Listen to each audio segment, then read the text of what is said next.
truth is the most convincing story that maps onto reality, and that's why the central narrative is falling apart. Right now in the United States, people should not be walking around with masks. We must see the central narrative for the fiction that it is. We are Americans. While elections are sometimes messy, this was a secure election. The founders began the fight for human liberty and self-governance, and it's up to us to finish the job. I'll tell you what, we are in a truth emergency right now. This is the end game.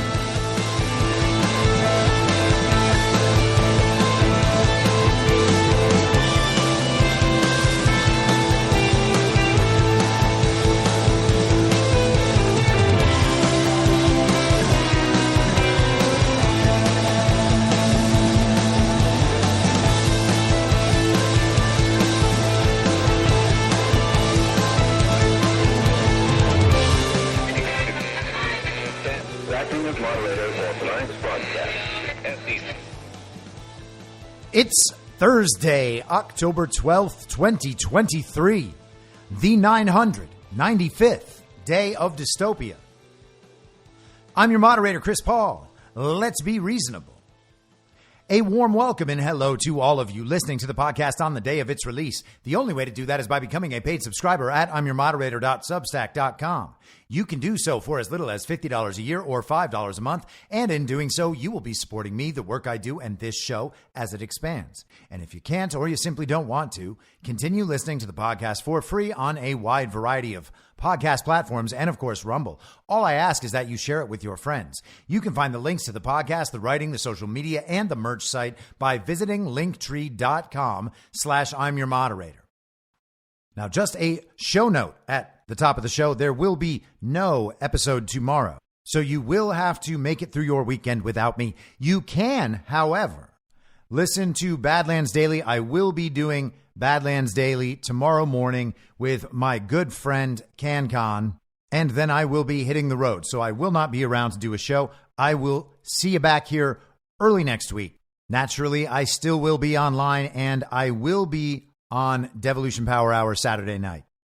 Now, before we circle back around to what we've been talking about all week, which is the situation emerging in Israel as we learn about and analyze the events on the ground, try to understand the context, both geopolitically in the present moment and the history as well, and then determine what it is we should be doing and supporting rather than delegating our intellectual and moral thinking to authoritative sources as they tell us what to do. Rather than getting on board with the regime's agenda, we are going to think these things through for ourselves and stand up like grown adults, making decisions for ourselves and supporting things that we can actually believe in and get behind rather than just going along because of the overwhelming social pressures, and there certainly are those. So before we get into that, let's talk a little bit about this speaker's race. Yesterday, I noted that within the Republican conference, by a vote of 113 to 99, Steve Scalise had been chosen as the Speaker of the House nominee for the conference. And people like Matt Gaetz said that they would support whoever the conference chooses, whoever the majority of the conference gets behind. Matt Gaetz will be happy to vote for that person for Speaker on the floor, under the same rules that were negotiated in January, including the one-vote motion to vacate. People like Jim Jordan said that they would support whoever was chosen by the Republican conference. That was Steve Scalise yesterday. Jim Jordan immediately said he would be happy to vote for Steve Scalise on the House floor. Donald Trump announced last week that he was endorsing Jim Jordan for House Speaker. So as far as I know, he has not weighed in at all on Steve Scalise. It seems like things are not going to work out for Steve Scalise. He does not have the support within the conference. There are a reported at least 20 representatives who do not plan to vote for Scalise, so there is no way that he could become Speaker without Democrat help. And it seems like that either later today or perhaps tomorrow, he will be withdrawing from the running. Regarding that vote yesterday, within the Republican conference, there were 3 votes that abstained from that vote. 10 votes for Donald Trump, who then planned to switch their vote to Jim Jordan in round 2. So Steve Scalise barely passed the 50% threshold. It looks like he has no path forward. And that's good because Steve Scalise represents the establishment. Most of the conversation has been about how Steve Scalise is basically a Kevin McCarthy light. And that's unsurprising with him being a part of the GOP House leadership. Now, I want to play a couple of clips from Congressman Ken Buck, Republican of Colorado. Ken Buck is one of the 8 who voted for the motion to vacate, to get rid of Kevin McCarthy. Now, Ken Buck has not at any point really seemed very MAGA and has worked in direct opposition to MAGA many times. And you'll see some of that vibe play out here. And it's also worth noting that these interviews are on MSNBC. Here's the first one from yesterday. Well, I have 3 issues that I want to know about. I asked last night, will you unequivocally and publicly state that the election, the 2020 presidential election, was not stolen? He didn't answer that question very clearly, and Jim Jordan didn't answer that question very clearly. The second issue I have is what is the spending number that we're all going to agree on? It doesn't have to be my number, but I think if we're going to go and move forward with appropriations bills, we need to know what that number is. And the third question I had is, will you put Ukraine funding on the floor? I understand that he wants to see a plan from President Biden, but even if the plan doesn't meet his expectations, will he put the vote on the floor so the rest of us can vote on that issue? Why don't you think they're going to commit to, I mean, the other 2 spending number is got to be negotiated, so I can understand the delay to get you that. Ukraine funding on the floor, there's obviously so much division. Something as simple as saying the 2020 election wasn't stolen, why don't you think either one of those gentlemen can commit to that? I think there is a large group of Trump followers in this country that would disagree with that, and there would be a political penalty for saying such a thing. Now, that's very interesting. One of his priorities is that whoever he's going to support as speaker will go in there and tell the American public that our elections are not stolen. Why is that one of his priorities? Isn't it strange that we're still talking about that, especially when we had one of the safest and most secure elections of all time, we are told? How is it even still an issue? And how is it that neither Steve Scalise nor Jim Jordan would promise to support that position? I wonder what it is they think might be coming down the pike. What should we assume about whoever Ken Buck might ultimately support? What should we assume about the Republican establishment? If this is a priority to its members, that whoever the speaker is will say publicly that our elections are not stolen, despite overwhelming evidence that they are, despite overwhelming, irrefutable evidence that there is no justification to believe that our elections are even held legally, much less legitimately decided and reported.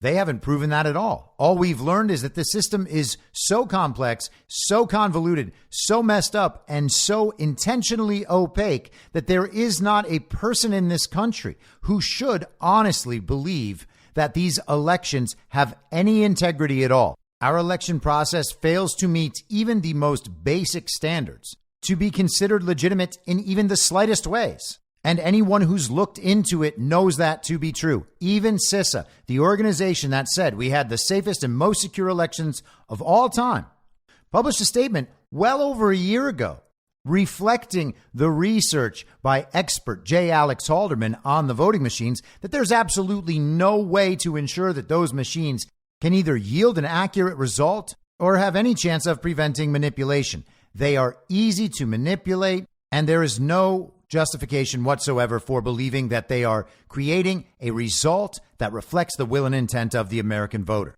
So what an odd standard that is, but it's very interesting that it's coming up in this conversation and that members are being held to that standard to win the votes of some of these more establishment members. This is the litmus test. Make sure to apply it wherever you can. Do not give them the benefit of the doubt. Ken Buck is telling you that he will not vote for anyone as a speaker unless that person will get out there and say that our elections are not stolen. Now, maybe there's something else going on with Ken Buck that we don't know about, and maybe we'll learn more in the future.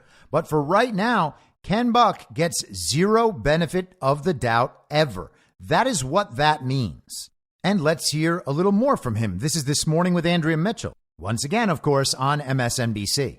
You voted present yesterday, so you're holding your cards. But would Jim Jordan be the next person? I don't think so. Not necessarily. Jim is not enthusiastically supporting Steve. He said if Steve got to 217, he would support him.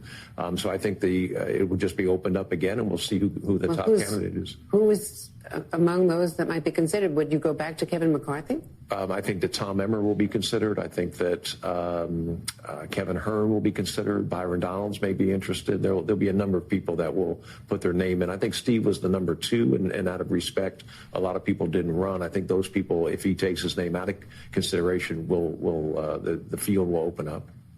What did you think of some of the criticism of Steve Scalise? One member saying that he was potentially too absorbed with his cancer fight, and others saying that they thought he was too connected. I think Nancy Mace said too connected in his past, at least, to David Duke and other white separatists. I think the statement about his health is cynical and really, I think, unfortunate that someone would raise that. I met with Steve. He was energized. He was very much with it. Gave a great speech in conference. I don't think the fact that someone's going through cancer treatments disqualifies them in any way. In his past, the past was I think he was on a radio show or something that at another time had a white nationalist on it. But clearly, there are a number of African American leaders and others who have stood up for Steve and talked about his fairness. Ken Buck, thank you very much.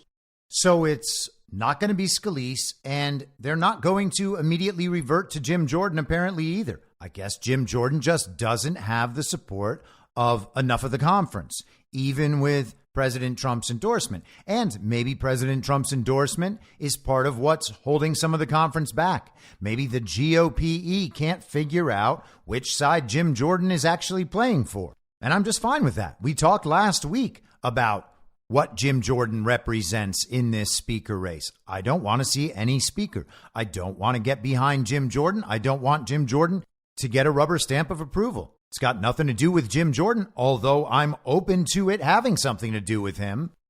I think Jim Jordan is probably a good man, and I would love to continue believing that. I would love it if nothing came out that made me think otherwise.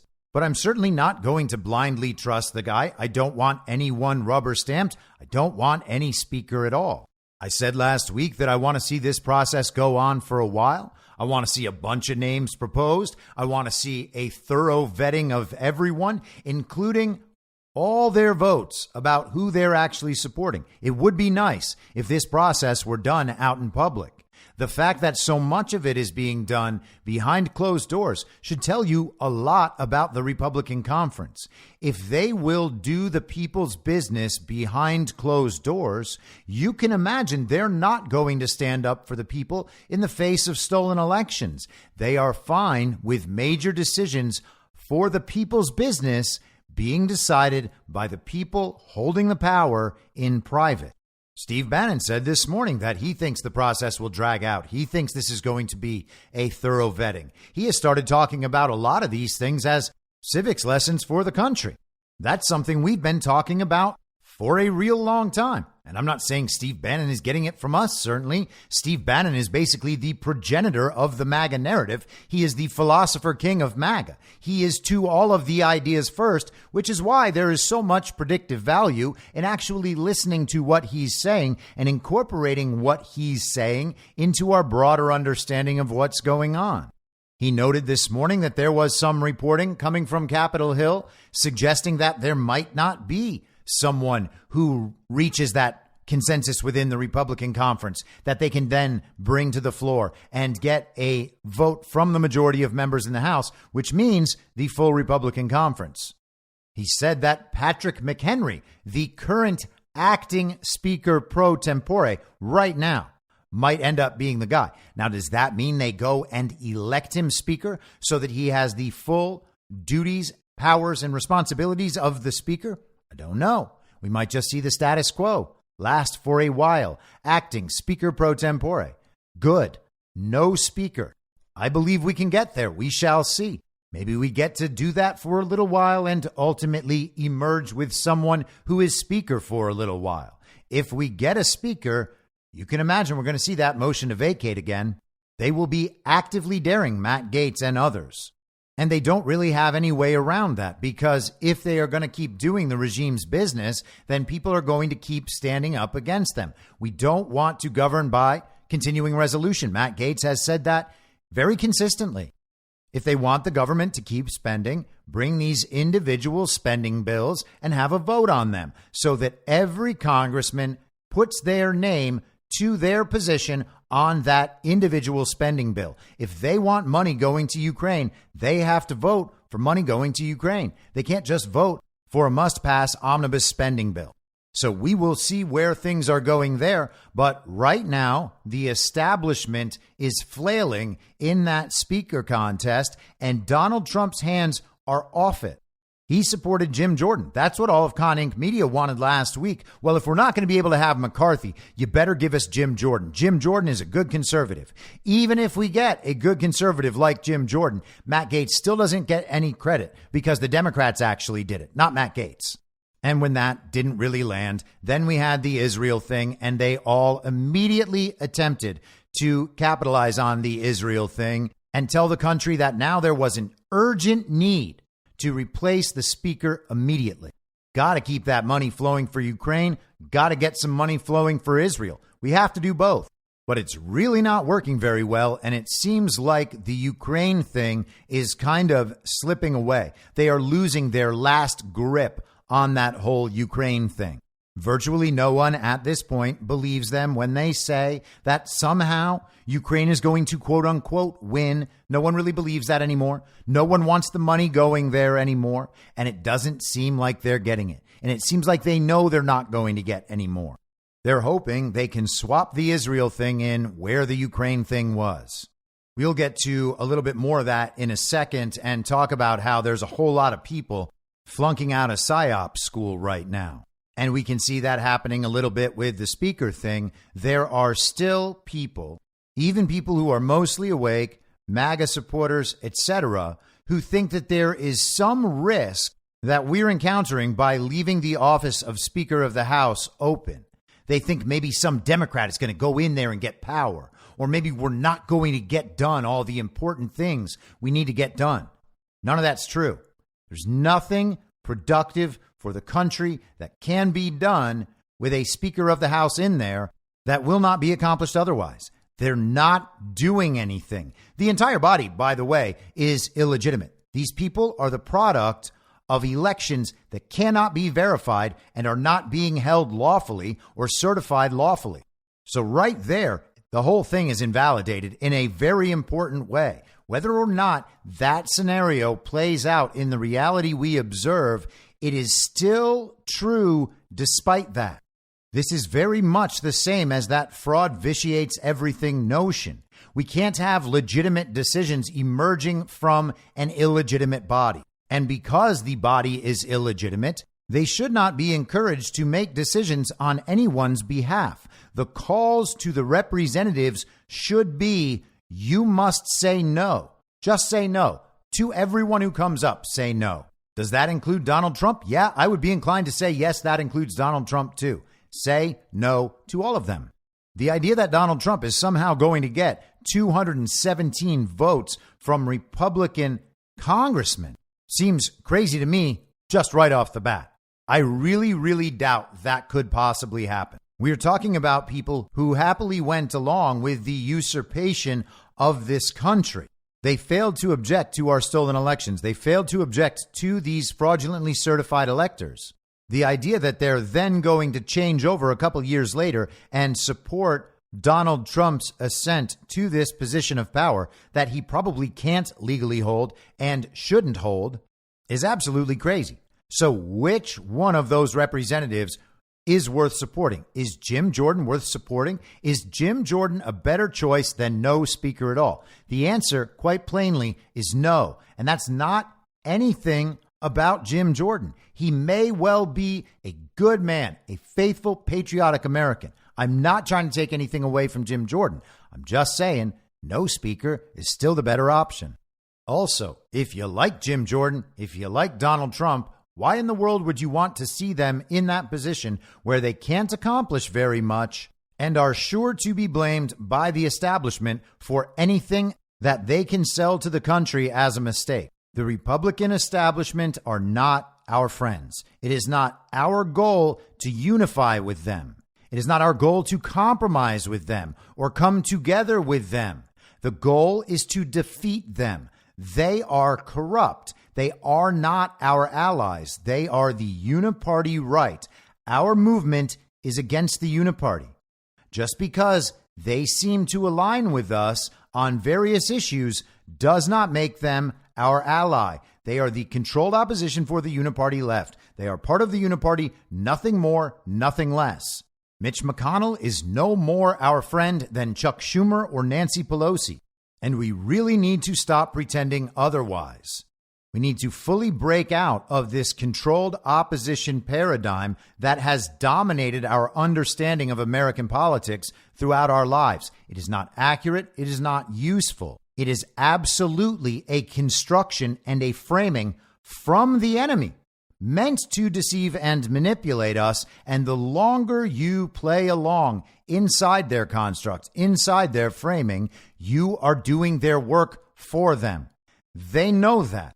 If you want to deny that so that you can feel like you are supporting a good cause by supporting the Republican establishment, go right ahead. I can't change your mind. But you are doing the work of the enemy by accepting their framing and accepting their terms for the debate. You need to reject the regime in full, which means rejecting their controlled opposition paradigms wherever they exist, and they are presenting them to you right up front all the time.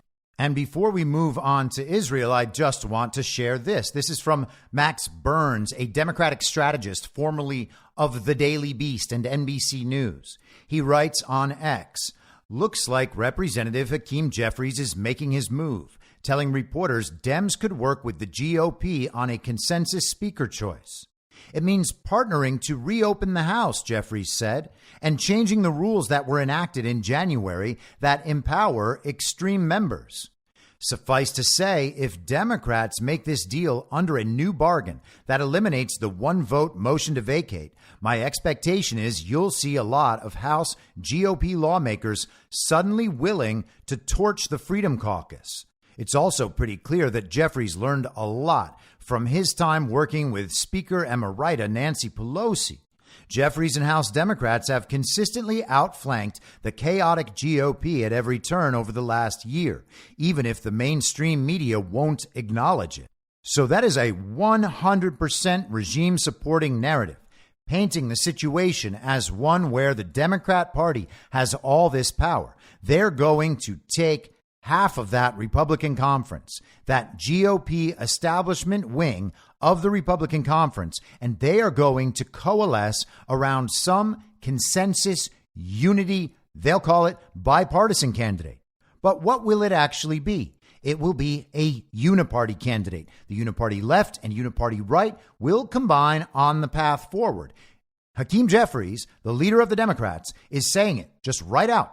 It means partnering to reopen the House and changing the rules that were enacted in January that empower extreme members. So they all make a deal together to take the majority in the House, change all the rules, get rid of that motion to vacate so that they can choose a speaker, leave that speaker there no matter what, and move forward in passing their bipartisan legislation. All the Senate spending bills, the Biden priorities, they're going to come together and do the work of the regime. That is what they're telling you. And Republican establishment members are saying the same thing. We need to get a speaker in there because we have important business to do on behalf of the American people.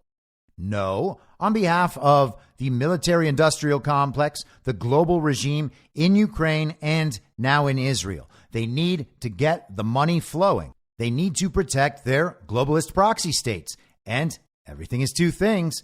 Israel is not only a globalist proxy state, but it is that too. And we have to recognize that, and we have to understand that the uniparty government in America and the representatives of the uniparty in America are trying to protect that. They're trying to protect the globalist proxy state, and they are using your affinity for Israel as the biblical Israel, the historical Israel, the Holy Land, the homeland of this people. They are using that against you so that you will support what they want. This is why it matters whether or not you will reject their framing. You must reject their framing, or you end up falling into situations like this where you can be manipulated into doing something that is in absolute opposition to your own interests. And not just your interests as I define them, your interests as you define them. If you are in opposition to this global regime, you must reject their framing. They are positioning you to help them. It doesn't matter if you feel like it's the right thing to go along with them this time. They are not telling you the truth this time. They did not reach the right conclusion this time. Their agenda isn't the right choice this time. It's the same thing all the time. They're figuring out ways to get you back on board. They are trying to corral you back into your pen. They believe you are cattle. They're not doing you a favor and looking out for your best interests this time. And on that note, let's move into the conversation about what's now happening in Israel. And unfortunately, we have to spend another day on the deeply unsettling claims and earmuffs, if you're sensitive, of Jewish babies beheaded by Hamas terrorists. We talked yesterday about the reporter who initially made the claim, citing one soldier. We talked about how those reports were retracted. The LA Times retracted their story. Israel's military said it had seen no proof that the story was true. Then later in the afternoon, we get this from CNN and a reporter named Hadass Gold.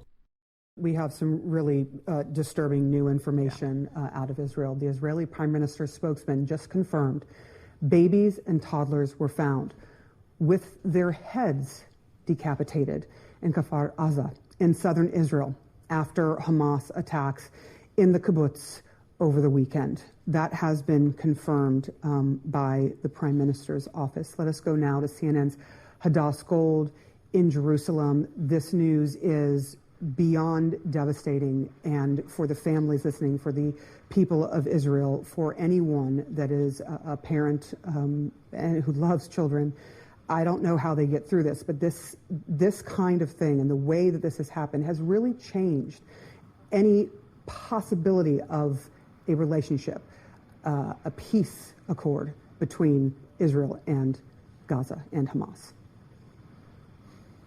I mean, how can you when you're dealing with people who would do such atrocities to children, to babies, to toddlers? We knew that children and babies and toddlers had been killed. We knew that they had been abducted. We knew that they had seen their parents killed before their eyes and left by themselves in the middle of nowhere or in their houses to be hopefully rescued by a neighbor. But now we're hearing that it's even worse than we could have imagined. Now, we had been hearing reports that this had happened, but now we are getting this confirmed directly from the Israeli Prime Minister's office that babies and toddlers did have their heads decapitated by these terrorists when they came into Kfar Aza. This is a small kibbutz near the northern part of the Gaza Strip. It's part of that, envelope of communities that sit right on the border right there. The Israeli Prime Minister's office has not given any sort of number on the number of children that this happened to, but I mean, when any Israeli hears about, innocent lives like this being taken in such a brutal fashion, this is why I think we're hearing the rhetoric from the Israeli military and from the Israeli government, the likes of which I have never heard before. And that's why I think whatever the Israeli military is planning to do in Gaza, it's going to be, again, the likes of which we have never seen before, because Israel, has never experienced anything like this literally since the days of the Holocaust. That's why you hear so many people refer to the days of the Holocaust. This is bringing, obviously, a lot of sadness and shock to Israelis, but also a lot of anger.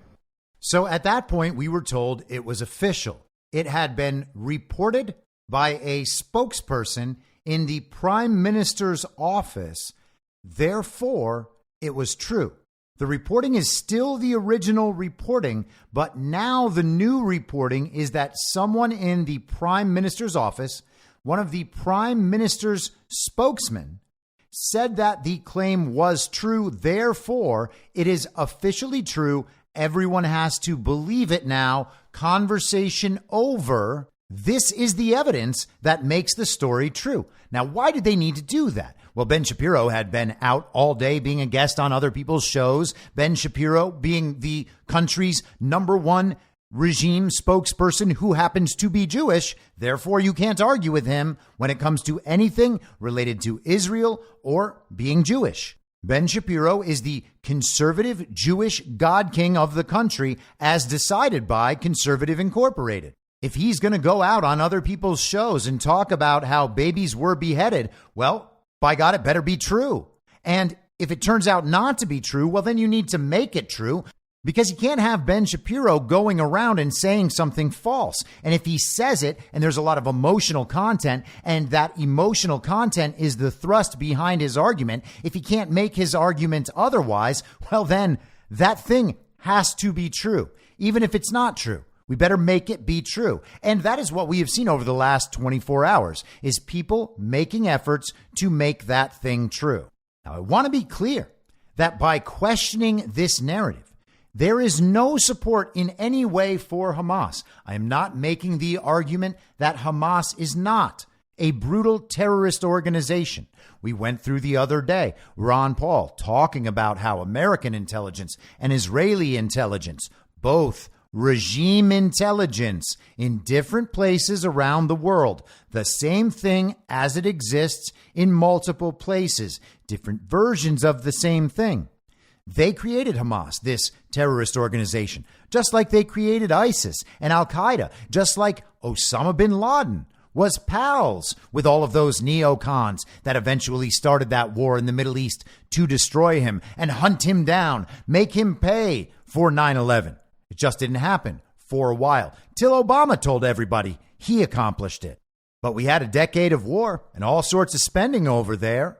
Trillions of dollars pumped into the military-industrial complex so that they could go after one of their own assets, suggesting that that asset had plotted, planned, and carried out the greatest terrorist attack on America's soil in America's history. The greatest attack of any variety, even bigger than Pearl Harbor, although now not quite as big as the very violent insurrection of January 6th that they compare it to. But it wasn't only Ben Shapiro that repeated these claims. It was also the fake president, Joe Biden. I never really thought that I would see and have confirmed pictures of terrorists beheading children. I never thought I'd ever. Anyway, but there are countries in the region that are trying to be of some help, including Arab nations that are trying to be of some help. So, anyway. So there's Joe Biden with a very powerful statement. He never thought he would ever see pictures or see it confirmed that there were pictures of beheaded children. He could never, ever imagine it, at least up until yesterday, where he was told that it was confirmed on CNN by one soldier and one journalist that these bodies were real, even though Israel's military had earlier said that there was no confirmation. It turned out that they were wrong. After that, they actually received the confirmation. At the point of confirmation, then they knew that all the reporting was true, even though nothing changed. And that was enough for Joe Biden to go out and tell the country, just like Ben Shapiro on the other side of the uniparty did.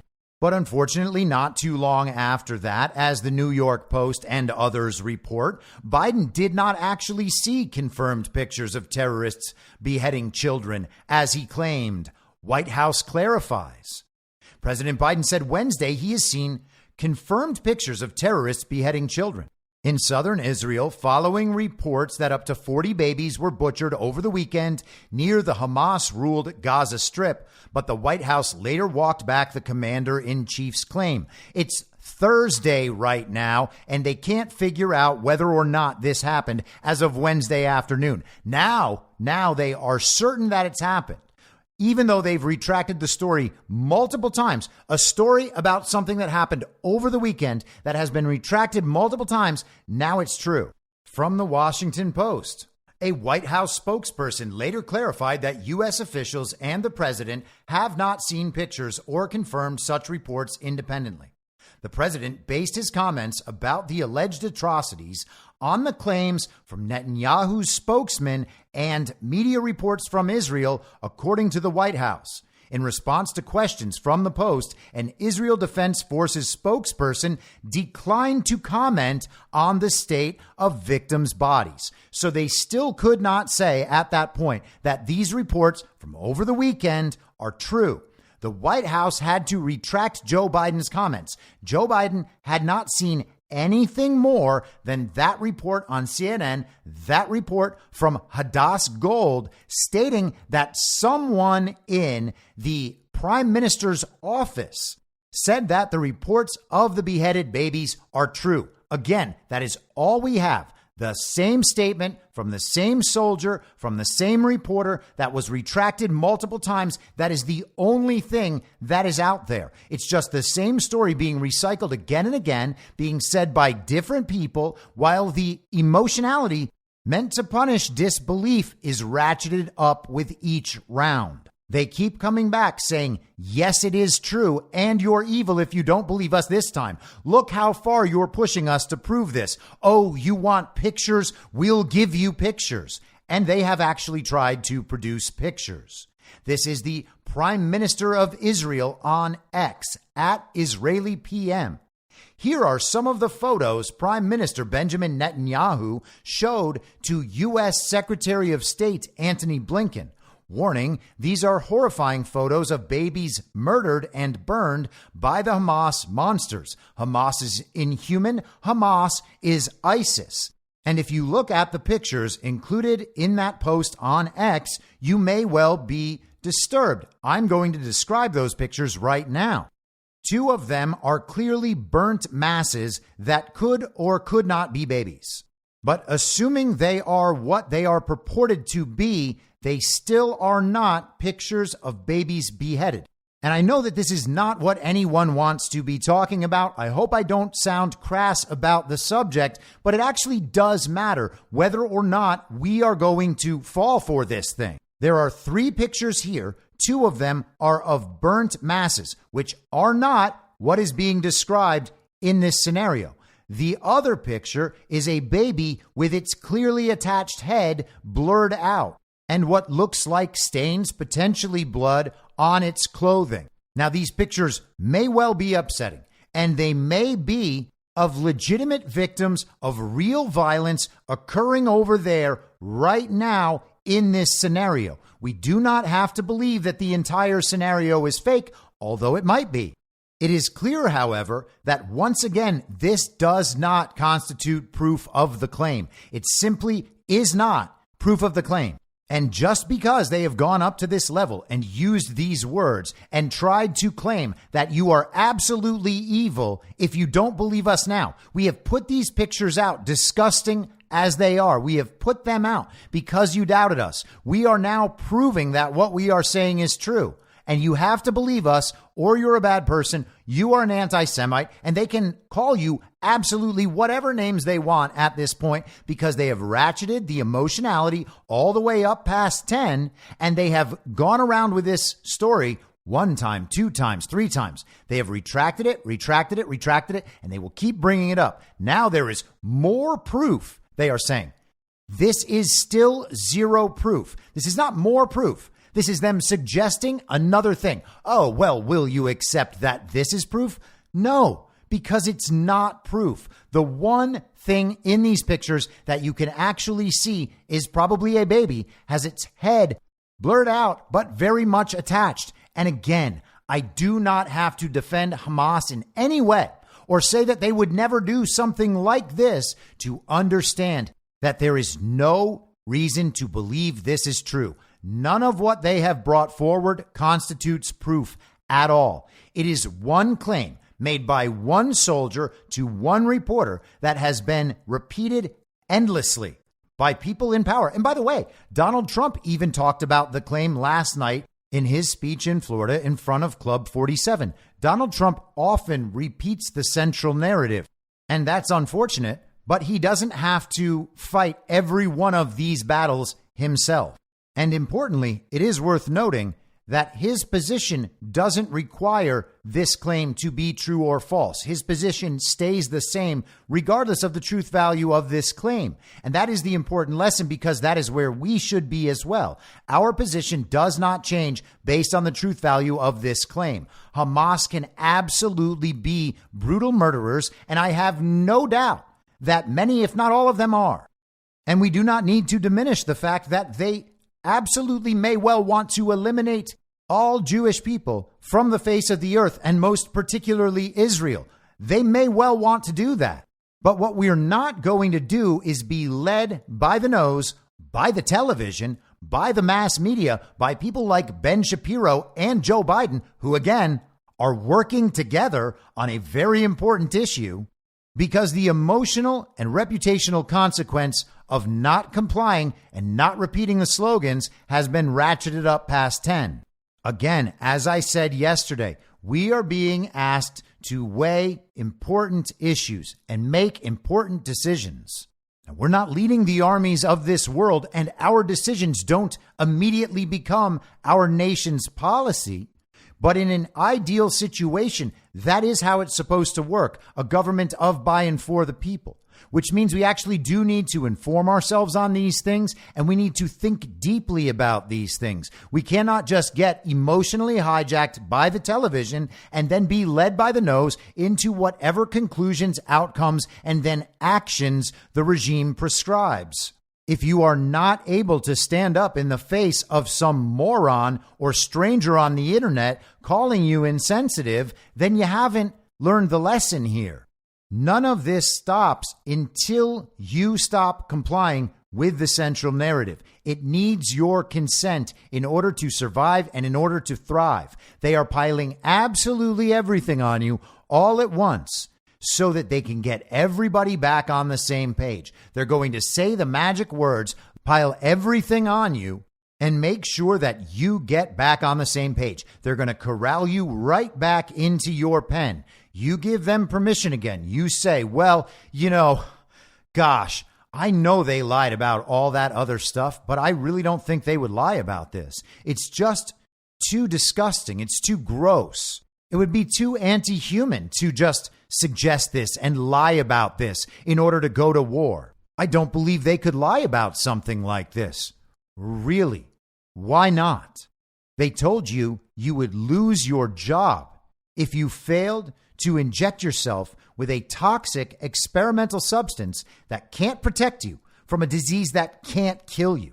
They told you to do that. They coerced people into doing that. You don't think they'd lie about dead babies? And the truth is, by the way, a lot of the people who are 100% behind the regime on whether or not this story is true, those people are either pro-choice people on the uniparty left or on the hard communist left, or people on the uniparty right that believe it's good to say you're pro-life in public, but then still understand that for some people, abortions really are necessary. Because there are a lot of undesirables in the world.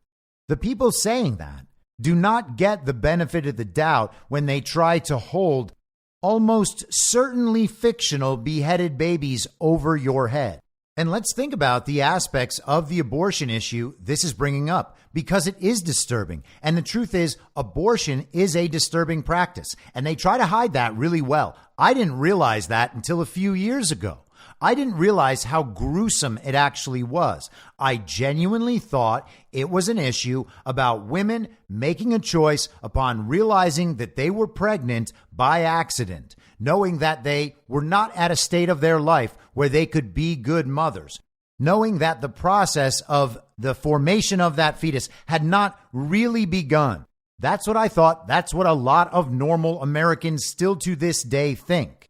But when you actually try to inform yourself on what the abortion industry actually is, and it is an industry, you end up learning about the actual process of abortion and the dismemberment of fetuses and the selling of the parts from those dismembered fetuses. And again, I am very sorry for the graphic nature of this conversation, but sooner or later, we do have to be adults about what all of this is. The people who do not care about that the rest of the time do not have the moral justification for caring about it now, and at the same time promoting that the solution to this problem is all-out war and the incineration of potentially millions of people, blaming them all collectively for the atrocity for which there is no evidence.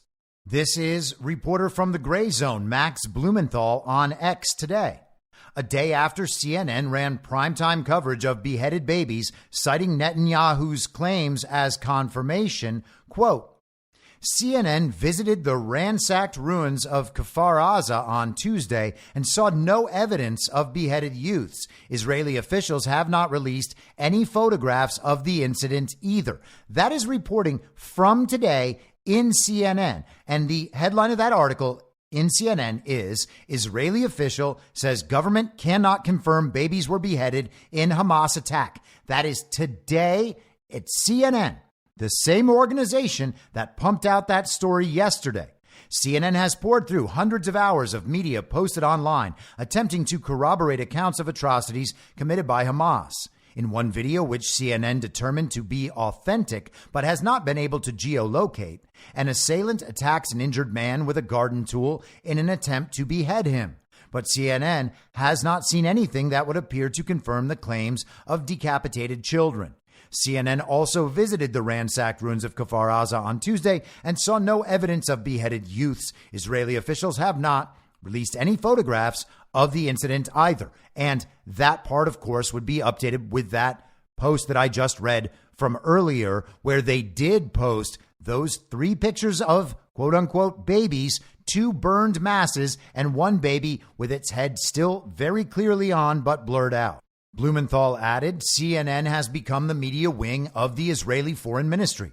It ran claims by Netanyahu as confirmation, had anchors fake cry on air, then quietly walked the whole thing back. One of the most pernicious corporate media fails I've ever seen. And Max Blumenthal is not MAGA. He is on the left, very solidly on the left. That does not mean he's anti-Israel. This reporting does not make him an anti-Semite. He is contextualizing this reporting from CNN that has changed multiple times with no basis for the change other than people saying, hey, that's not true. No new information has emerged.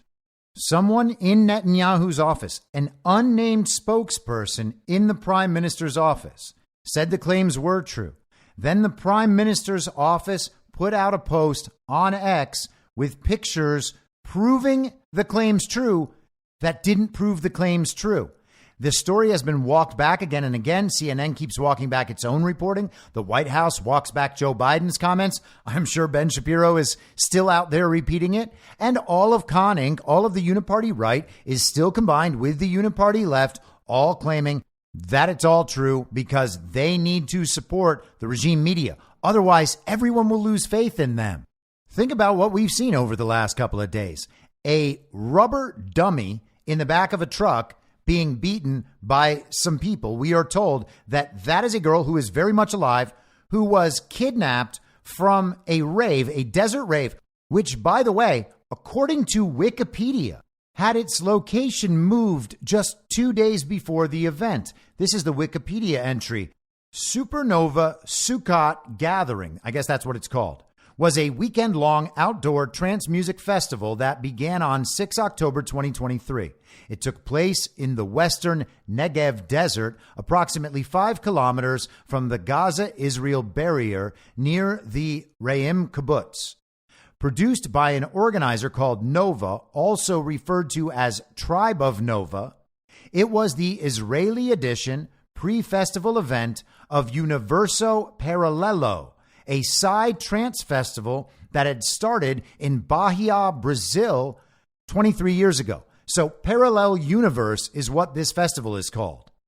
The organizers switched to the site only 2 days before, after the original location in southern Israel did not work out. So this is that desert music festival that was attacked by paragliders. We are supposed to believe all of this on the basis that if we don't, we are anti-Semites. We are not allowed to require proof for any of these claims, no matter how absurd. And if we don't believe them, if we don't go along with them, we are going to be afflicted with great emotional and reputational harm. You have no say in the matter. You must obey. But here's the thing. We have had a wonderful piece of video emerge, as it always seems to. Something from the past that becomes immediately relevant in the present. In fact, this is the current fake president, Joe Biden, back when he looked completely different and spoke like a normal human, though one who was mentored in politics for 3 decades by a Klansman. And I think all administrations tend to do that. I remember the first Gulf War, we heard all this about babies being killed in Kuwait and the like. That wasn't the reason we went to Kuwait, but it was sort of icing on the cake to deal with public opinion, I think. And how about that?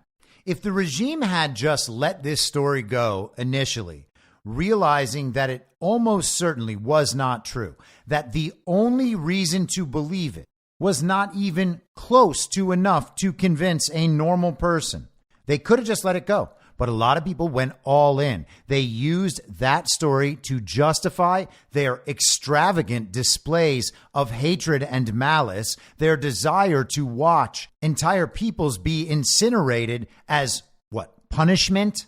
And they couldn't let it go. They wanted the story to be true, so they kept pushing and pushing and pushing. And now we have this piece of video from good old Scranton Joe, not only explaining what stuff like this is for in the present, but also showing us quite clearly that this was a helpful PR move back when they were pushing the Gulf War in Kuwait. It's not why they went in, but it certainly was helpful in terms of shifting public opinion. This is exactly the sort of thing that you can watch in the movie Wag the Dog. In the fictional movie Wag the Dog, it is this same sort of thing. They have a young girl running away from the chaos with her little cat. That image to be seared into the minds of everyone witnessing it, knowing what chaos and destruction was occurring in that fictional Albania, knowing that war was the only solution. Gather all the public's attention so they don't pay attention to other scandals, other stories that actually matter in the real world. They just create it out of nothing, and everybody focuses their attention there. Well, now we have this old clip of Joe Biden. You can see what all of this really is. If you still choose to believe that 40 babies were beheaded at this point, that's on you. Again, we don't have to assert that there's no way that could have happened. There is absolutely a way that could have happened. Just nothing about what we've been told so far suggests that it did happen, or that anyone has any proof of it happening. There is one claim from one soldier reported by one reporter who then withdrew the story and retracted the story. The LA Times retracted, CNN retracted. Then Hadass Gold gets a statement from someone who we're told is a spokesperson at the Prime Minister's office.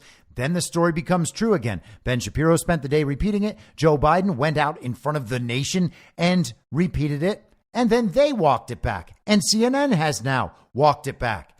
And of course, we're told by the Israeli Prime Minister's office once again that it's actually true. Here's the proof. The proof is not proof. And we're supposed to still believe it anyway. At what point will you be prepared to let stupid people think you're insensitive in order to actually get through this? Is that the price? You cannot deal with stupid people thinking you're insensitive for a few days. Stupid strangers. That's who it is for the most part. People online. If it's your family members who believe it, well, you got some work to do. I hope you're able to navigate that sensitively. I know it's tough when people you care about are still in that headspace. I understand. But it does not mean that you have to back down. You're not doing yourself any favors. And the truth is, you're not doing them any favors either. If you want to see them get through this, you have to give them an example of someone doing it. You do not back down. You do not say, yes, you know what? You're probably right this time. It's true. You have gotten so emotional about this that now I will back down and pretend that the claims you make with no evidence are actually backed up by evidence. They believe that there is no evidence in the world that our elections are anything but perfect. No matter how much evidence you show them, they will not believe that. But because they are willing to exact an emotional toll on you for not believing their claim with no evidence, you're the bad guy now? No.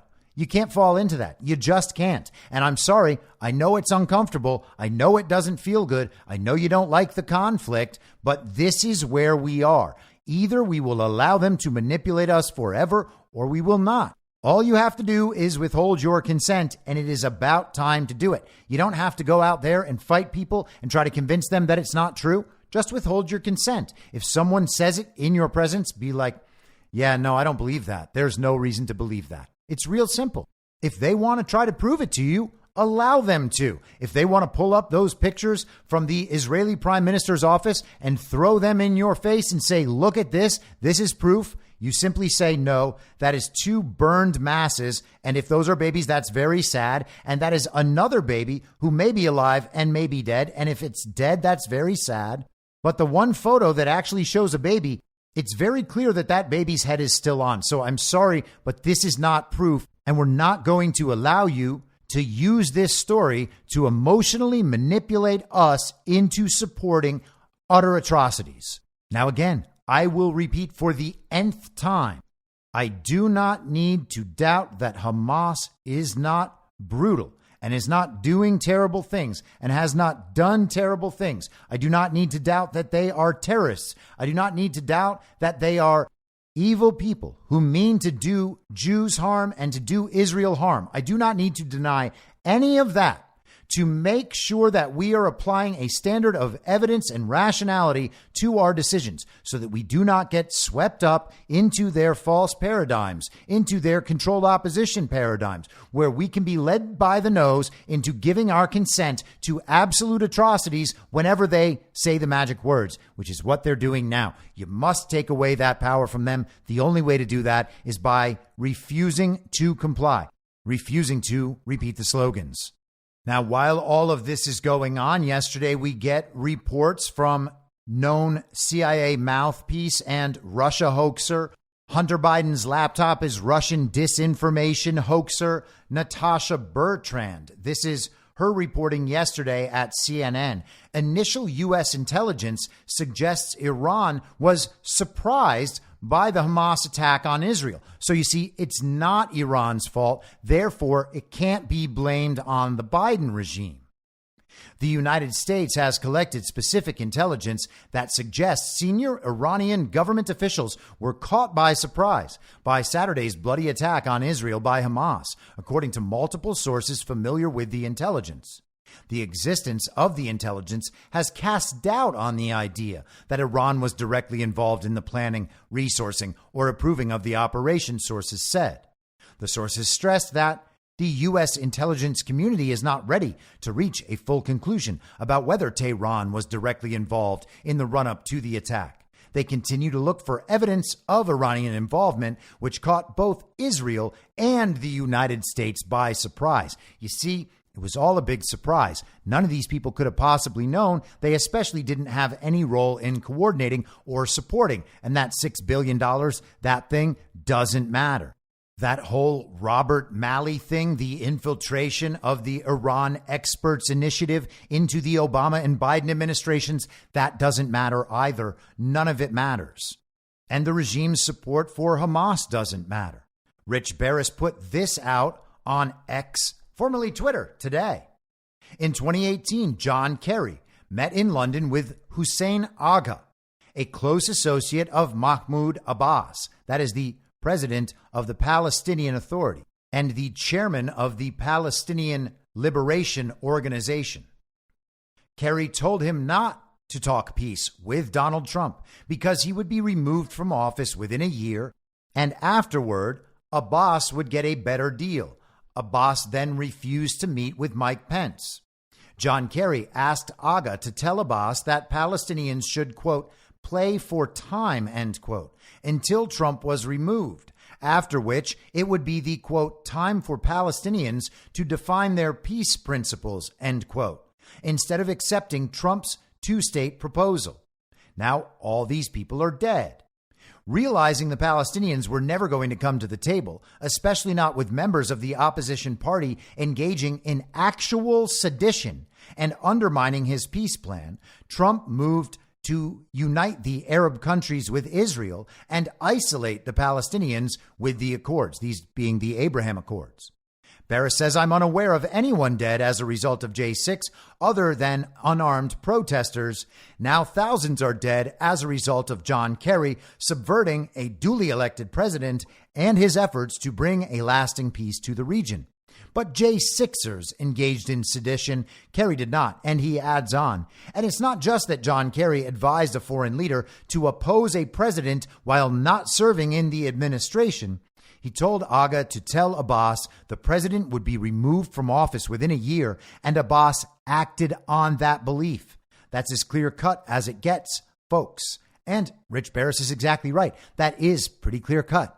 That is an attempt to subvert a duly elected president of the United States by the former Secretary of State. John Kerry is, of course, the climate envoy. Now, for the fake president. That is actual sedition. That is John Kerry, as part of Barack Hussein Obama's shadow administration, attempting to conduct American foreign policy in direct defiance and opposition of the duly elected president. So, as usual, we see the regime manipulating public opinion and manipulating situations so that they get into the proper place, narratively speaking, and we can see their hand and their effect controlling both sides of the controlled opposition dynamic they have set up. Again, I played the clip the other day, Ron Paul talking about how American intelligence and Israeli intelligence set up Hamas.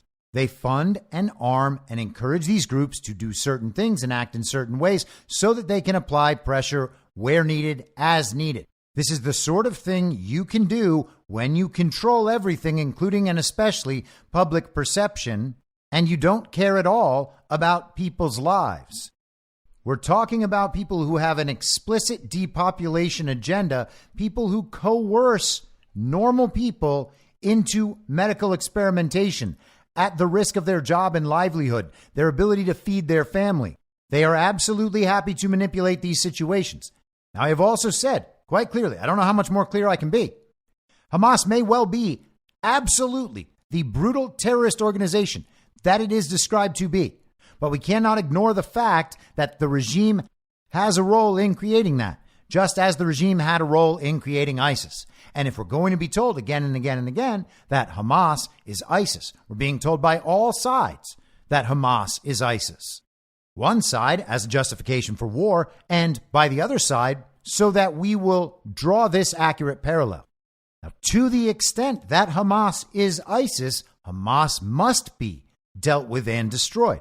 Now, I don't want American troops on the ground, but if Israel's good twin is going to go in and take out Hamas the same way that various Middle Eastern countries and various groups over there took out ISIS, including, by the way, Hezbollah, as was widely reported in mainstream media, then wonderful. We don't want terrorist organizations. Take out that terrorist organization 100%. We don't want them when they're called drug cartels either. You have to wonder why all the people who are so adamant about what's happening in Israel right now, why they all avoid talking in very clear terms about what's happening at the border. Why don't they care that fentanyl is pouring over the borders and killing all sorts of young Americans? Young Americans. Why isn't that a bigger deal?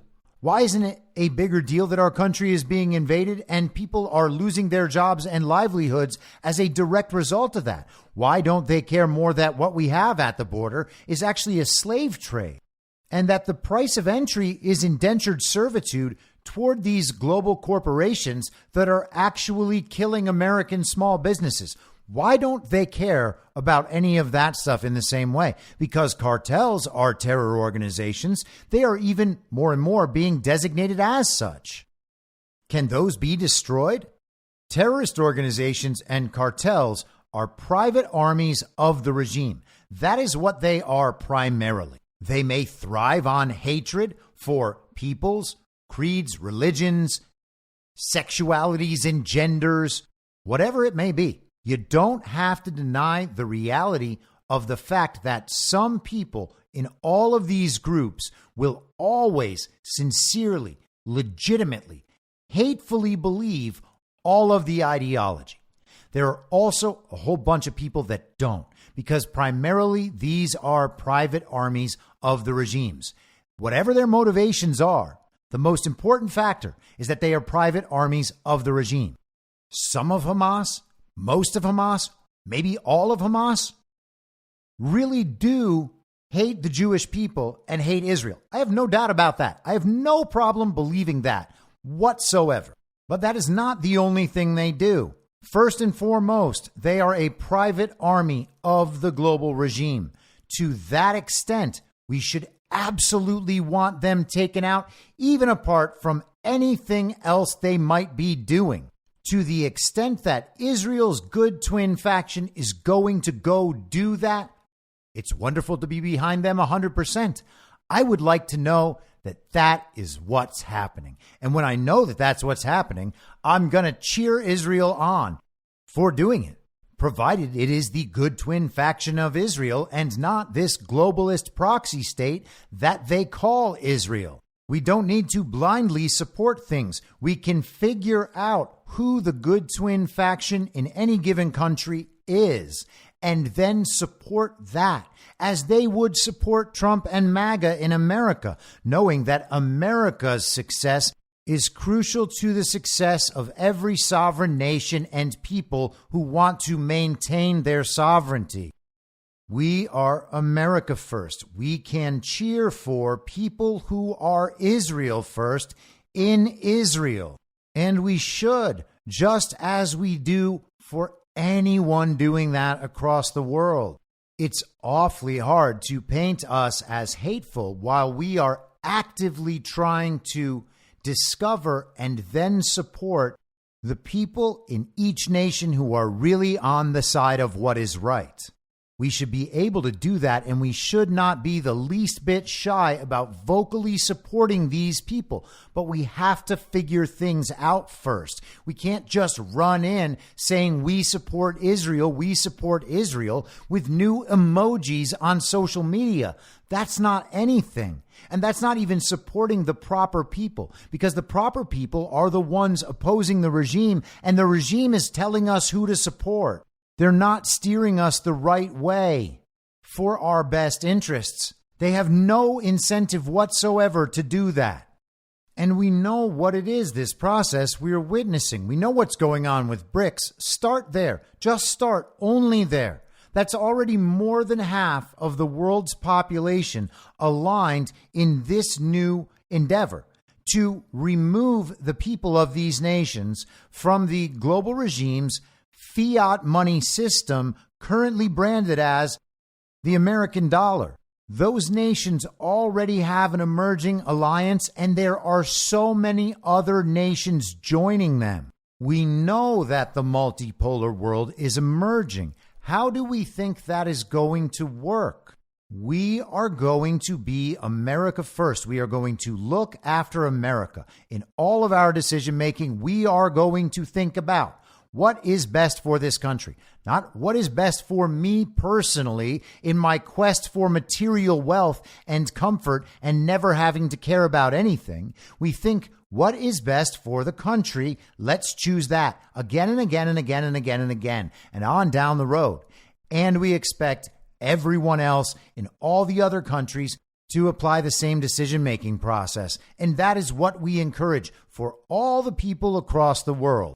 That is what freedom looks like. That is the multipolar world in its ideal possibility. And hey, if we can't get to the ideal, at least we know we are striving for something. The alternative is the centralized world, the one world global order as controlled by this regime. There's not just some way we're going to flip who controls things so that only good people control the same centralized system. The fact that it is centralized is the problem. It will eventually only serve the people at the top because the control has to come from somewhere. And sooner or later, human nature is going to introduce itself into that process. It will be unavoidable that people who are out for themselves and willing to violate laws and norms, people who are corrupt, people who are compromised, they will eventually use the power for their own good, and they will bring more people into the system who will do that as well. The centralization leads to the problem because the centralization is the problem. We need the multipolar world to emerge. It is emerging regardless of what we need. And it's good to understand that's happening and then prepare ourselves on how to encourage the best possible iteration of that. In order to do that successfully, we actually do need a standard by which we can judge the people of these other nations in order to know whom to support and in order to know how to communicate with them as well on their terms about what they care about.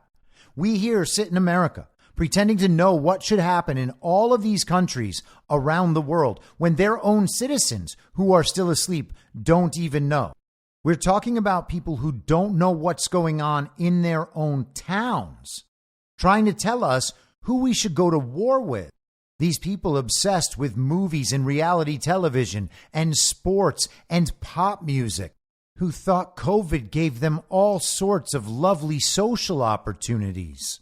These are the people recommending war because they were upset, confused, and scared by things they saw online. And they're doing it only 20 months after they witnessed the very same thing in Ukraine, made the very decision they are trying to make once again, and have already, most of them, seen the outcome. Absolute failure, abject failure. A moral abomination to support any of that in the first place, one that these people will probably be living with throughout their lives. And they're about to do it again. And a lot of us will probably cheer them on while they do it, just so we don't have to say, yeah, I'm sorry, I think that beheaded baby thing is fake. We are in the process of awakening.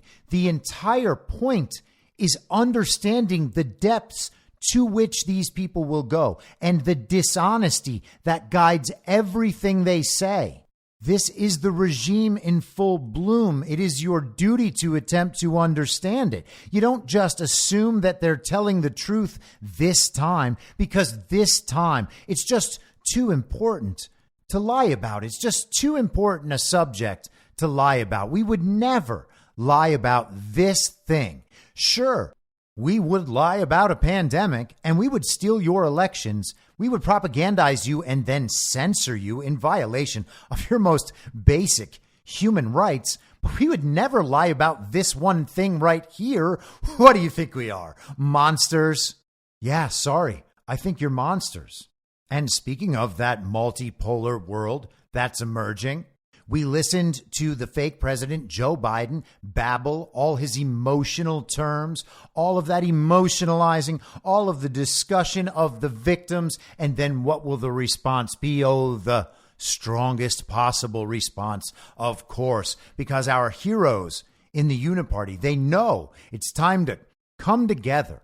And that's what they've done now. The Republican establishment praising Biden. Oh, this is an important speech by Joe Biden. Oh, yes. Oh, yes, so important. The man with no power, the fake president. Oh, his words are so important. Here's what an actual world leader said, not an illegitimate one, an actual one, a real world leader with real power he can exercise. This is Vladimir Putin. The expansion of the conflict in the Middle East may lead to serious consequences, including the energy sector. The Palestinian problem is in the heart of every Muslim and is perceived by them as a manifestation of injustice, elevated to an incredible degree. Actions should be taken to reduce the number of civilian casualties. The United States neglected the mechanisms in the Arab-Israeli conflict zone and relied on the material needs of the people in Palestinian territory. When creating Israel, there was also talk about creating a sovereign Palestine, but this was never done. It is unknown whether it will be possible to calm the situation between Israel and Palestine in the near future, but this could lead to big problems. Both in the USA and in Israel, there are many supporters of the creation of an independent Palestinian state, but the forces advocating a military solution are gaining the upper hand. The bitterness in Israel and Palestine is very great, but we must strive to minimize civilian losses, leave children and women alone. The aggravation in Israel will not affect oil production, but it may affect logistics, insurance, and freight. The accusations against Iran of involvement in the aggravation of the Palestinian-Israeli conflict are unsubstantiated. I don't understand why the United States is pulling aircraft carrier groups toward Israel. This is aggravating the situation. Initially, when the decision was made to create the State of Israel, a parallel decision was made to create a second state. Initially, it was about the creation of two independent and sovereign states, Israel and Palestine.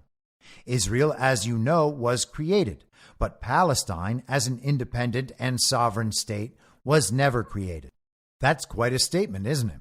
That is a statement and a history lesson. That is a well-balanced assessment of what is going on over there from a very real and pragmatic perspective.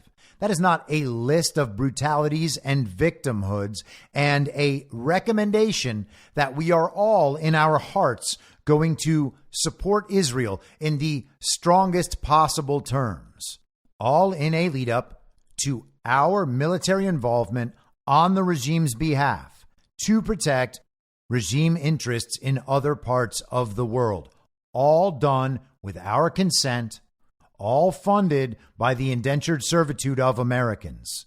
And while we're on the subject of Vladimir Putin, this piece in Sputnik caught my eye. This is from October 5th. Putin's Valdai speech. Multipolar future has arrived and Russia is here to stay. Now, Sputnik is a Russian news website, which means it's Russian propaganda and Russian misinformation. But the only question here that matters is not what source this appears in. It is whether or not he gave this speech and whether or not the speech is presented accurately here. This is just information among other information. If this is the information, if these are the things that Vladimir Putin said, then we can read it from any source and it doesn't matter. And we can read any sort of analysis from this source and understand that it is going to be biased toward Russian interests, but that does not mean it is not accurately representing reality. The multipolar world that Russian President Vladimir Putin has referred to over the past several years has finally taken shape, international observers told Sputnik.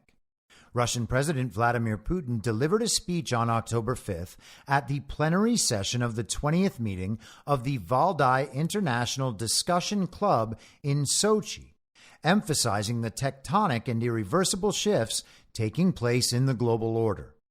16 years ago, at the 2007 Munich Security Conference, Putin told Western leaders that the natural type of international system is multipolarity, clearly showing that Russia would oppose U.S. unipolar dominance. The moment of truth has come and U.S. hegemony is fading in front of our eyes, while a new multipolar world is emerging, per Professor Joe Siracusa, political scientist and dean of Global Futures, Curtin University. In many, many ways, the future that Mr. Putin is talking about has already arrived, Siracusa told Sputnik. What he's kind of saying between the lines is it's already here. Now we have to see it. The world has changed.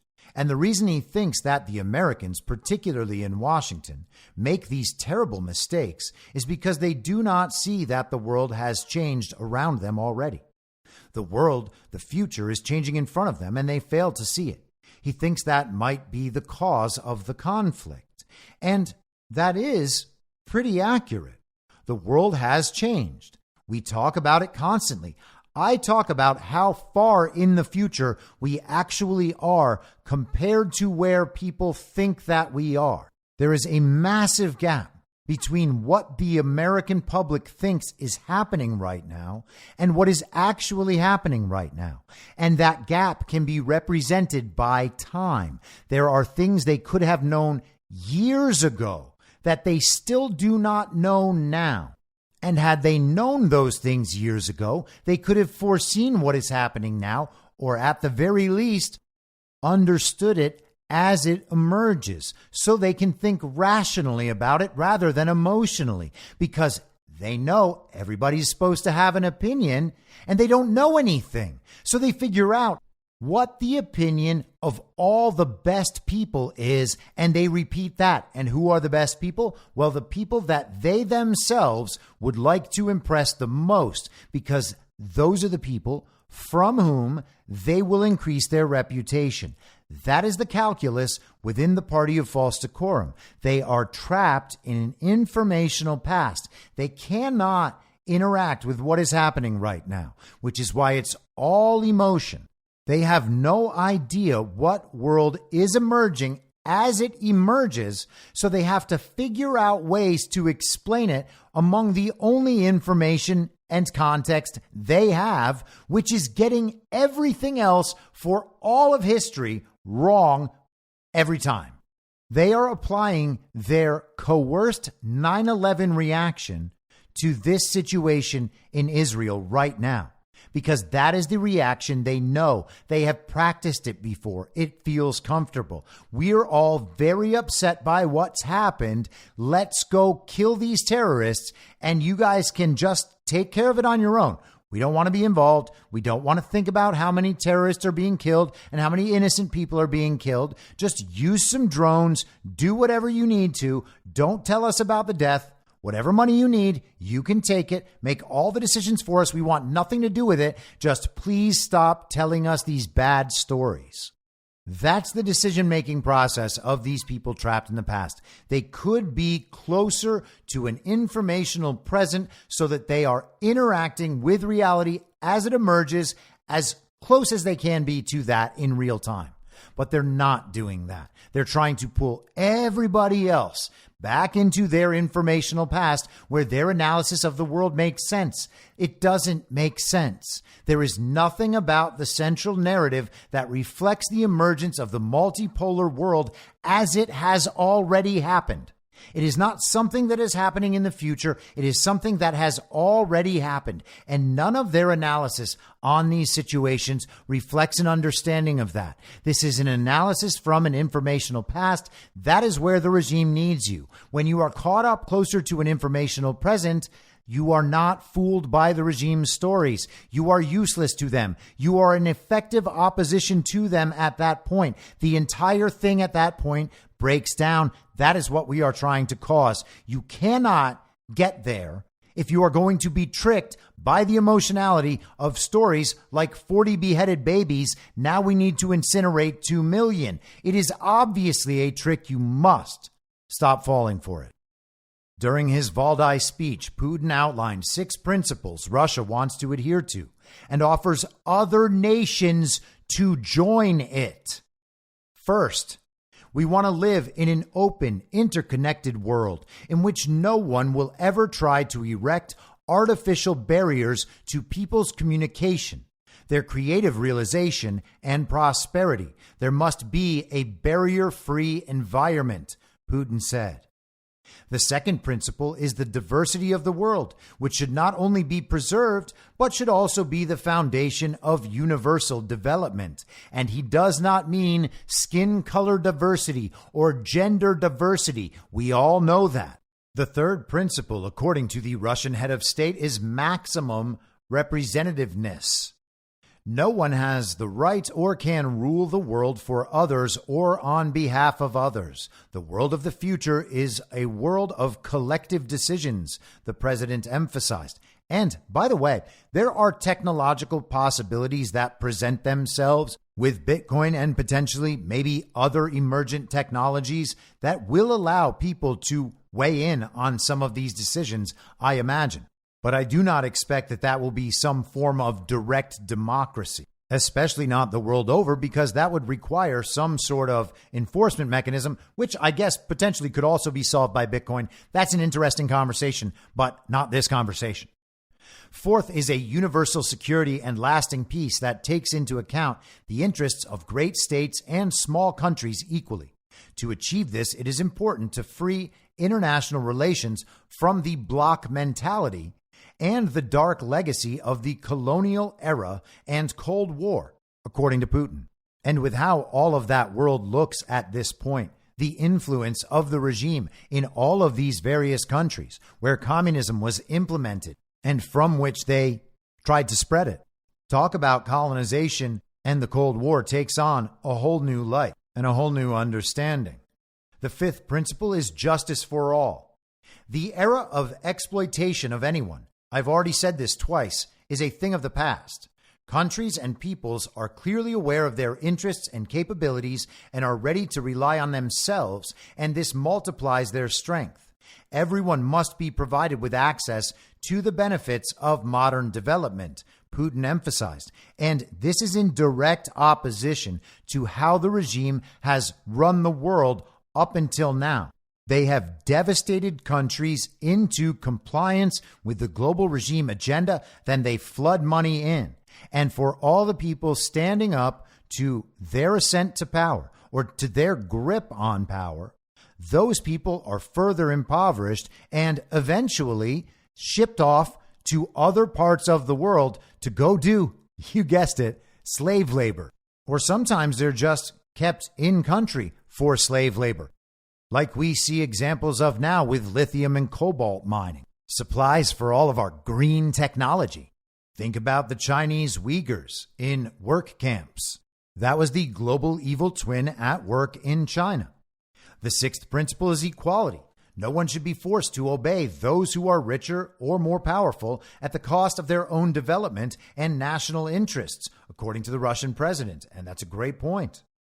The civilizational model referred to in Putin's speech seems anchored on principles such as non-colonial relations, non-patronizing attitudes, respectful of diversity rooted in the diverse traditions that will require a huge work to generate new shared international norms.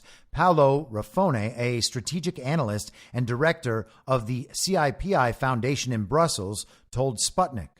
The Western rules-based liberal international order is unilateral, and it could be imposed in a specific time in history, leveraging on the power and prominence of a small group of colonial powers that after the liberal model crisis and civil war, 1914 through 1945, has been inherited by a distant but super powerful country, the United States.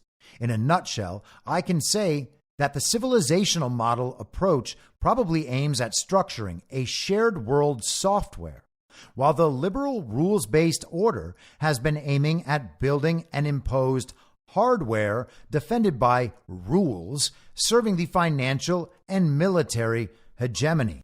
And that is very well said. He is talking about the global regime. That is what that is. The rules-based liberal international order. That's the regime. That is what that is. Putin does not blame the people of the West or their governments for the unfolding global crisis, but the corrupt elites, or particularly corrupt interests within these permanent elites, according to Siracusa. Oh, wow, that's exactly what I say all the time. That is also what Donald Trump says. That is also absolutely describing the same exact regime. Isn't it amazing how strongly Vladimir Putin is opposing that regime? And consider what they have said about this man. Consider how they have tried to paint his country and what it is doing as he opposes them. And he's the bad guy. And so he's targeted the problem that a lot of the people have targeted. And that is the political elites, the foreign policy elites, have targeted Russia then, of course, China as part of their campaign to keep their people fearful and concentrated, Siracusa said. He's really telling these other publics to hold the elites accountable. And of course, the elites that need a war of choice or necessity, forever war to keep going, etc., etc.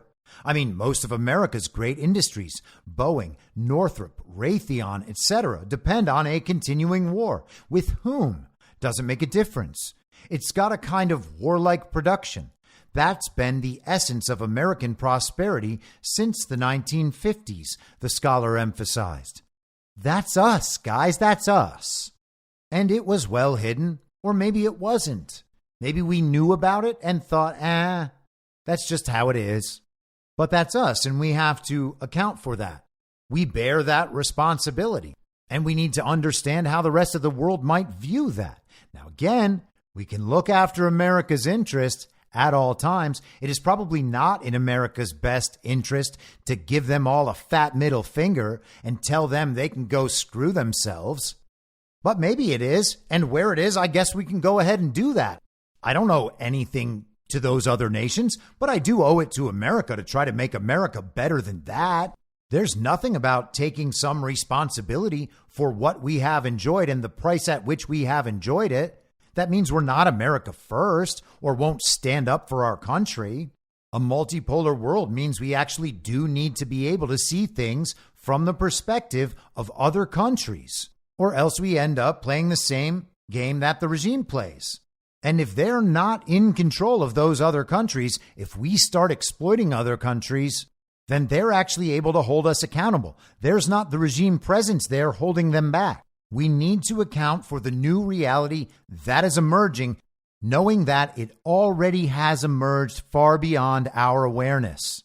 Putin went on later to say there is no situation in which, say, today, something would threaten Russian statehood and the existence of the Russian state. So it doesn't sound like he is scared of getting nuked by America. It doesn't sound like he is remotely afraid of losing the war in Ukraine. He understands that both of those situations are already well advanced beyond our understanding. He is operating relative to these issues in real time. He already knows that these situations have been resolved in his favor. That is why he is confident. That is what he understands. And the final comment from Siracusa. So international cooperation begins with harmonious coexistence. And if you're not prepared to play that game, and if you're not prepared to leave your arrogance at the door and your misunderstandings at the door, what he's saying is that it's a brand new game. And I also think that the future has actually arrived. And now we have to open our eyes and see that the world has broken down into different groupings, regional groupings and territorial groupings that weren't there before. So we don't have a unipower. We don't have superpowers. We don't have any of that kind of thing. We have a multipolarity which depends on multilateral diplomacy.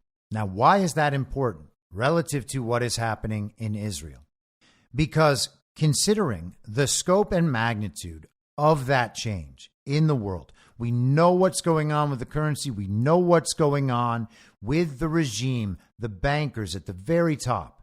If they lose control, if they lose their fiat money system, that fiat currency currently branded as the American dollar, then all their control goes away. That is their method for control. This is for all the marbles for them. Think about the countries they have already lost. If America goes away, if Brazil goes away, what happens? We don't even know how many countries they've lost at this point. But that is what's really going on. That's the context in which this Israel situation exists.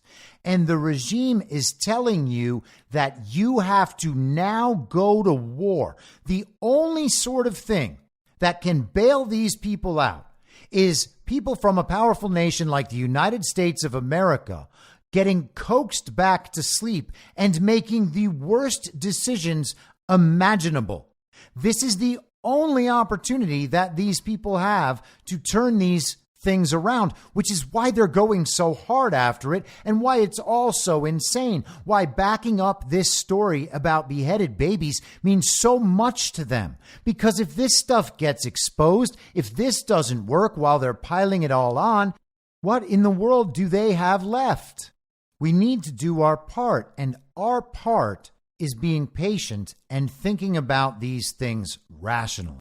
People are getting crazy. And people might get more crazy tomorrow, by the way. Obviously, everyone at this point has seen that post that went viral saying that the leader and a founding member of Hamas gave a speech telling Muslims that on Friday they would have a public expression of anger.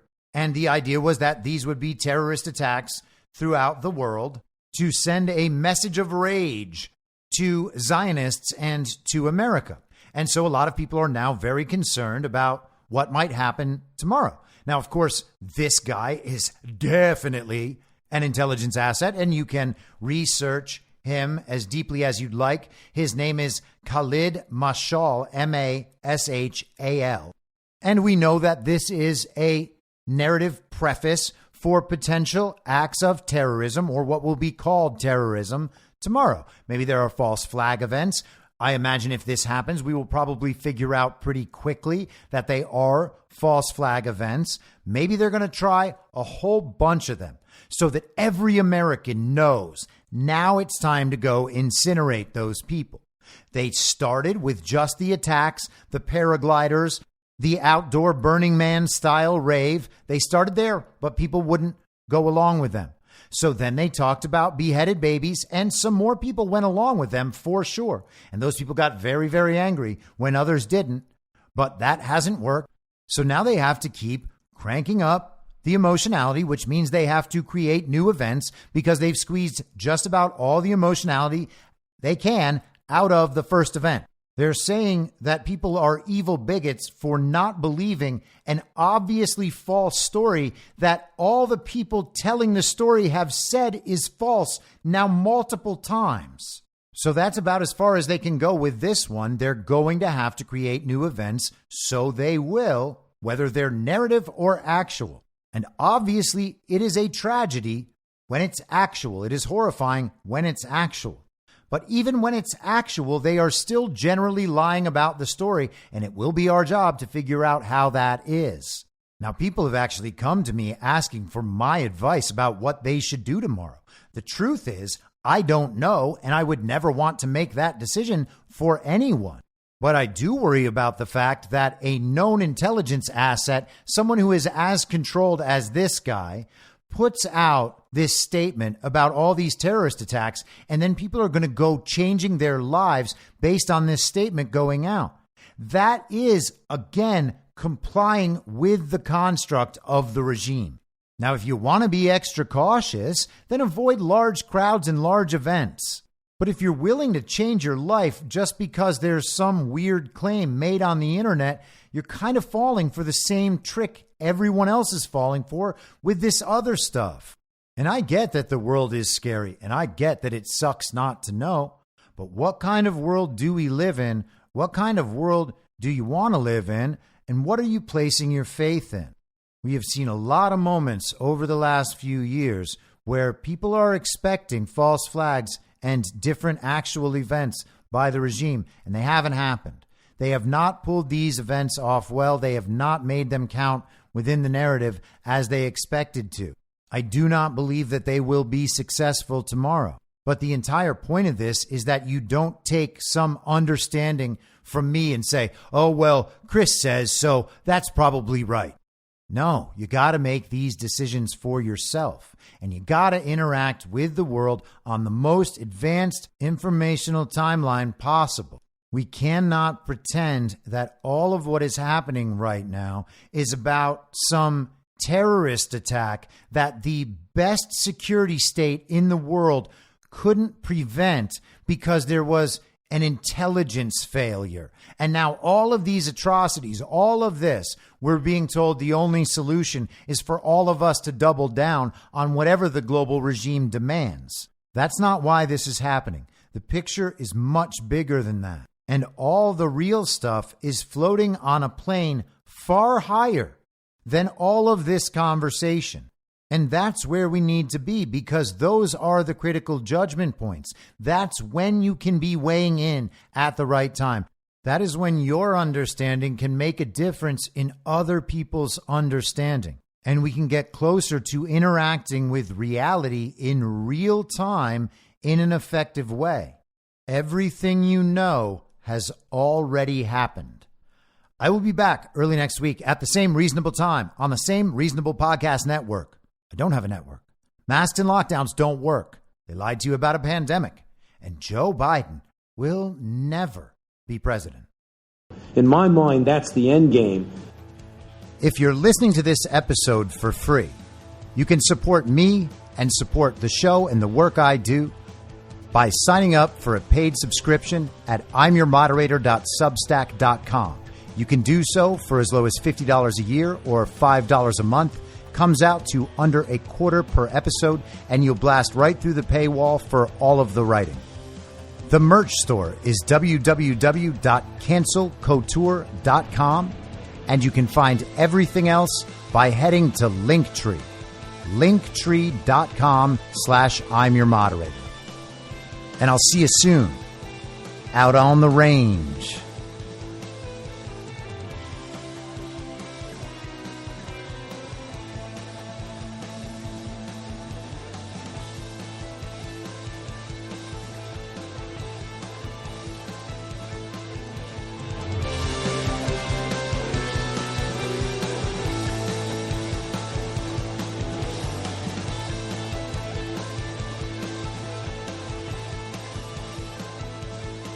It's